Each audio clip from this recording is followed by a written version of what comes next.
И после этого забирают свою премию. Әріптестік деген осы.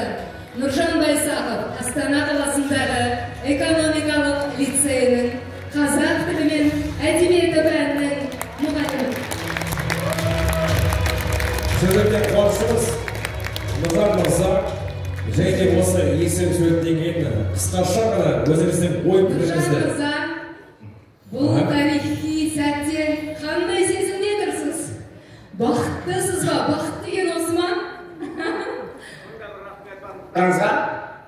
Барлықтарыңызға мыңда бір рахмет. Шынымен бұндай нәрсені күткен жоқпын. Алла разы болсын. Анау айтады ғой, тай болсам егер, тұлпардай ағылсам егер, тұлпардай көрінсем егер, оттардай талаптас жандар көп болғай, қанаттас жандар көп болғай дейді.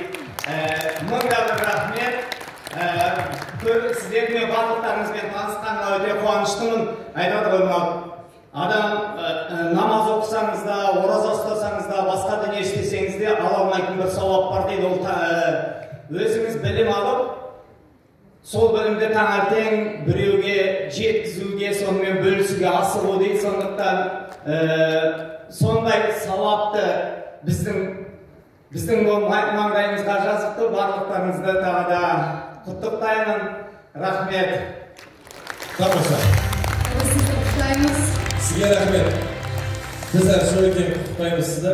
Расында, енді біз тағы да бір есімді айтатын боламыз. Ол есім ерекше. Ол есім биылғы 2024 жылы Қазақстанның